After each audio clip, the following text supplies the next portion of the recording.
स्वस्ते श्रीगणेशाय नमः। ॐ श्रीपरमात्मने नमः। श्रीजानकी वल्लभो विजयतेतराम्। ॐ सूत उवाच शृणुध्वं ऋषयः सर्वेदिष्टं वादाम्यहं गीतं सनत्कुमाराय नारदेन महात्मना। रामायणं महाकाव्यं सर्ववेदेषु सम्मतं सर्वपापप्रशमनं दुष्टनिग्रह निवारणम्। श्री सूत जी महाराज ने कहा, हे मुनियों सुनिए, आपको जो सुनना अभिष्ट है वो सब मैं बताता हूँ। महात्मा नारद जी ने सनत कुमार जी को जिस रामायण नामक काव्य का गान सुनाया था, वह समस्त पापों का नाश और दुष्ट ग्रहों की बाधा का निवारण करने वाला है। वह संपूर्ण वेदार्थों की सम्मति के अनुकूल है। सूत जी ने ऐसी बात कही। आगे कहते हैं, दुःस्वप्न प्रणाशनम धन्यम भुक्ति मुक्ति फलप्रदम रामचंद्र कथोपेतम सर्व कल्याण सिद्धिदम। और उससे समस्त दुःस्वप्नों का नाश हो जाता है। वह धन्यवाद के योग्य तथा भोग और मोक्ष रूप फल प्रदान करने वाला है। उसमें भगवान श्री राघवेंद्र सरकार जी की लीला कथा का वर्णन है। वह काव्य अपने पाठक और श्रोताओं के लिए समस्त कल्याणमयी सिद्धियों को देने वाला है। ऐसा सूत जी महाराज ऋषियों मुनियों के समक्ष कहते हैं, श्रोता बंधु के सामने कहते हैं। और आगे कहते हैं, धर्मार्थ काम मोक्षाणाम हेतुभूतम महाफलम अपूर्वम पुण्य फलदम श्रुष्वधम सुषमाहिता। कहते धर्म कामार्थ काम मोक्षाणाम हेतुभूतम महाफलम अपूर्वम पुण्य फलदम श्रुद्धम सुषमाहिता। धर्म, अर्थ, काम और मोक्ष, इन चारों पुरुषार्थों का साधक है, महान फल देने वाला है। ये अपूर्व काव्य पुण्यमय फल प्रदान करने की शक्ति रखता है। आप लोग एकाग्र चित्त होकर के इसका श्रवण पान करें। अद्भुत ग्रंथ है साहब, सुनिए, पढ़िए, मनन कीजिए, तार देता है।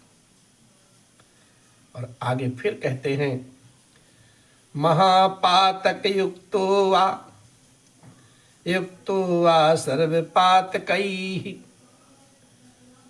सत्वेत दार्शम दिव्यम हि काव्यम शुद्धिमवाप्नुयात्।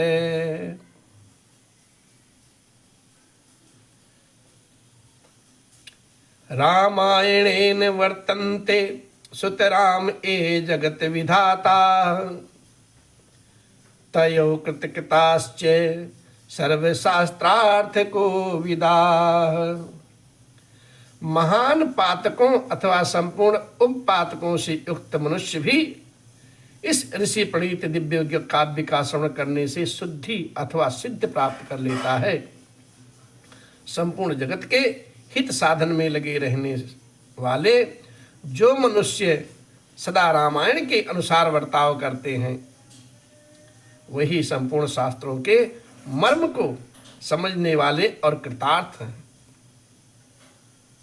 भगवान के चरणों में अनुराग, प्रीति और श्रद्धा जो व्यक्ति भगवान के श्री चरणों में रखता है वो ही ऐसे भगवान के तत्व को, मर्म को समझ पाते हैं। फिर आगे सुत जी महाराज कहते हैं क्या कि धर्मार्थ काम मोक्षाणम साधनम चाद्वजोत्तमा सोतव्यम चा सदा भक्त्या रामायण परामृतम। हे विप्रवरों, रामायण जो है ना वो धर्म, अर्थ, काम और मोक्ष का साधन है तथा परम अमृत स्वरूप है। अतः सदा भक्ति भाव से उसका श्रवण करना चाहिए। और फिर आगे कहते हैं पुरार्जितानि पापानि नाशमायन्ति यस्य वै रामायणे महाप्रीतस्तस्य वै भवते ध्रुवम्। जिस मनुष्य के पूर्व जन्मोपार्जित सारे पाप नष्ट हो जाते हैं, उसी का रामायण के प्रति अधिक प्रेम हो जाता, अधिक स्नेह हो जाता है। यह निश्चित बात है। फिर आगे लिखते हैं रामायणे वर्तमाने पाप पाशेन यतन्त्रितः अनादृत्य असद्गाथा सद्बुद्धि प्रवर्तते। जो पाप के बंधन से जकड़ा हुआ है वो रामायण की कथा आरंभ होने पर उसकी अवहेलना करके दूसरी निम्न कोट की बातों में फंस जाता है और वह असद गाथाओं में अपनी बुद्धि के आसक्त होने के कारण वह तदनुरूप ही वर्ताव करने लगता है। इसलिए हे द्विजेंद्रगण, रामायणं नाम परमं तु काव्यं सुपुण्यदं वे श्रुतजिते द्विजेन्द्रः। कहते हैं रामायणं नाम परम तु काव्यम सुपुण्यदं वे श्रुते द्विजेन्द्राः अस्मिन् श्रुते जन्म जरादिनाशो भवेत् दोषः सा नरोच्यते स्यात्। इसलिए हे द्विजेंद्रगण, आप लोग रामायण नामक परम पुण्यदायक उत्तम काव्य का श्रवण करें, जिसके सुनने से जन्म, जरा और मृत्यु के भय का नाश हो जाता है तथा श्रवण करने वाला मनुष्य पाप दोष से रहित हो अच्युत स्वरूप परमात्म तत्व हो जाता है। और फिर कहते हैं वरम वरेण्यम वरदम तु काव्यम संसारियत्यासु च शर्वलोकम संकल्पितार्थ प्रद मादि काव्यम श्रुत्वा च रामस्य पदम प्रयाति। रामायण काव्य अत्यंत उत्तम है, वर्णीय और मनोवांछित वर देने वाला है। वह उसका पाठ और श्रवण करने वाले समस्त जगत को शीघ्र ही संसार सागर से पार कर देता है। रामायण की महत्ता है। उस आदि काव्य को सुनकर के मनुष्य श्री रामचंद्र जी के परम पद को प्राप्त कर लेता है। और फिर ब्रह्मेश विष्णु ब्रह्म महेश विष्णुवाख्य शरीर भेदई विश्वम सृजति चापातियश्च तामादिदेवं परमं वरेण्यं माधाय चेतस्य पयाति मुक्तिम। जो ब्रह्म, रुद्र और विष्णु नामक भिन्न भिन्न रूप धारण करके विश्व की सृष्टि, संहार और पालन करते हैं, उस आदिदेव परमोत्कृष्ट परमात्मा श्री रामचंद्र जी को अपने हृदय मंदिर में स्थापित करके मनुष्य मोक्ष का भागी हो जाता है, मोक्ष का अधिकारी हो जाता है। और फिर यो नाम जायादि विकल्पहीनः परावराणां परमः परः स्यात् वेदांत वेद्यः स्वरूचा प्रकाशः सा वीक्षते सर्वपुराण वेदैः। जो नाम तथा जाति आदि विकल्पों से रहित कारण से परे सर्वोत्कृष्ट वेदांत शास्त्रों के द्वारा जानने योग्य एवं अपने ही प्रकाश से प्रकाशित होने वाला परमात्मा है, उसका समस्त वेदों और पुराणों के द्वारा साक्षात्कार होता है। इस रामायण के अनुशीलन में भी उसी की प्राप्ति होती है। और फिर आगे सुत जी महाराज बताते हैं, ऊर्जे माघे सिते पक्षे चैत्रे चा द्विजस्तमाः नवान्ना खलु श्रोतव्यम रामायण कथामृतम। हे विप्रवरों, कार्तिक, माघ और चैत मास के शुक्ल पक्ष में 9 दिनों में रामायण की अमृतमयी कथा का श्रवण करना चाहिए। और इतना ही नहीं, इत्येवं शृणुयाद यस्य श्रीरामचरितं शुभं सर्वान् कामान् वाप्नोति परत्रामुत्र चोत्तमान्। जो इस प्रकार से श्री रामचंद्र जी के मंगल महात्म्य चरित्र का श्रवण करता है, सुनता है,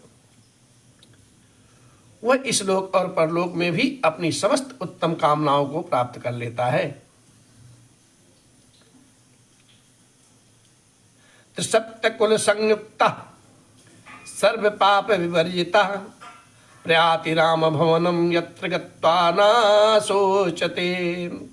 और वह सब पापों से मुक्त होकर के अपनी 21 पीढ़ियों के साथ श्री रामचंद्र जी के उस परम धाम में चला जाता है, जहां जाकर के मनुष्य को कभी शोक नहीं करना पड़ता। क्या बात कही है, अद्भुत। और फिर कहते हैं, चैत्रे माघे कार्तिके च सिते पक्षे वचावाचेते नवाहस्सु महापुण्यम श्रोतव्यम च प्रयत्नतः। चैत्र, माघ और कार्तिक के शुक्ल पक्ष में परम पुण्य में रामायण की कथा का नवान प्राण करना चाहिए तथा 9 दिनों तक इसे प्रयत्न पूर्वक सुनना चाहिए। रामायणम आदि काव्यम स्वर्ग मोक्ष प्रदायकम तस्माद् घोरे कलियुगे सर्वधर्म बहिष्कृते नवाभिर्दिनैः श्रोतव्यम रामायणम कथामृतम। रामायण आदि महाकाव्य है, यह स्वर्ग और मोक्ष देने वाला है, अतः संपूर्ण धर्मों से रहित होकर के कलयुग आने पर 9 दिनों में रामायण की अमृतमयी कथा को श्रवण करना चाहिए। राम नाम पराये तु घोरे कलयुगे दुजाः तायो कृतकृताश्च ना कलिवार्धेते हितान्। ब्राह्मणों, हे ब्राह्मणों, जो लोग भयंकर कलिकाल में श्री राम जी का नाम का आश्रय लेते हैं वही कृतार्थ हो जाते हैं। राम ही केवल प्रेम प्यारा और जान ले जो जान निहारा। और वही लोग कृतार्थ होते हैं प्रेम पूर्वक श्री राम जी का नाम गाने से, श्री राम जी का श्रवण करने से और श्री राम जी का ही नाम का आश्रय लेने से वे कृतार्थ हो जाते हैं और इस भयंकर कलिकाल से मुक्त हो जाते हैं। और कलयुग में उन्हें कोई बाधा नहीं पहुंचती है। और इतना ही नहीं, कथा राम ऋष्यामपि नित्यम भवति यदि गृहे तद्गृहं तीर्थ रूपम हि दुष्टानां पापनाशनम। और महाकवि वाल्मीकि जी महाराज और सूत जी महाराज शरद कुमार को सुनाते हैं ये कथा और कहते हैं कि हे विप्रवर, जिस घर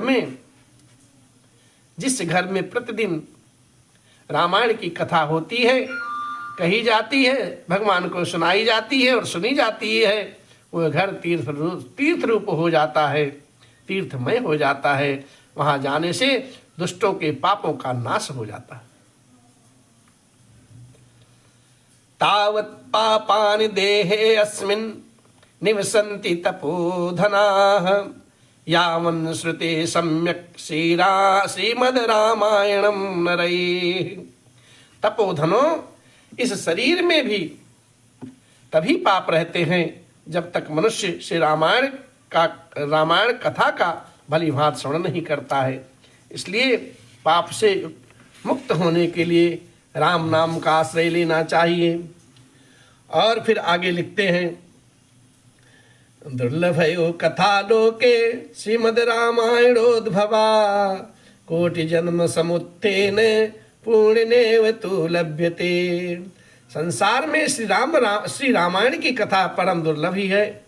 जब करोड़ों जन्मों के पुण्यों का उदय होता है तभी उसकी प्राप्ति होती है, नहीं तो आदमी व्यक्ति अपने में ही व्यस्त रहता है। राम जी के लिए, भगवान के लिए तो समय ही नहीं निकल पाता। आलस्य, राग, द्वेष इसी से युक्त रहता है। जब भगवान की असीम कृपा हो जाती है, राघव सरकार की, तब व्यक्ति राम जी का नाम गाने के लिए 2 मिनट बैठता है, सुनने के लिए बैठता। नहीं तो भाई इस जगत में बहुत काम है, बहुत जंजाल है। ऊर्जे माघे सिते पक्षे चैत्रे चा दुज सत्तमा यस्य श्रवणाम मात्रेण सौदासो अपि विमोचितः। श्रेष्ठ ब्राह्मणों, कार्तिक माघ और चैत मास के शुक्ल पक्ष में रामायण के श्रवण मात्र से राक्षस भाव पत्र सौदास भी साप मुक्त हो गए थे। इस प्रकार से क्या लिखते हैं, गौतम शापतः प्राप्तः सौदासो राक्षसीं तनुं रामायण प्रभावेण विमुक्तिं प्राप्तवान पुनः। सौदास ने महर्षि गौतम के शाप से राक्षस शरीर प्राप्त किया था और रामायण के प्रभाव से ही पुनः वह शाप से छुटकारा पा सके थे। यस्त्वेत श्रेयाद भक्त्या राम भक्ति परायणः सामुच्यते महापापैः पुरुषः पातकादिभिः।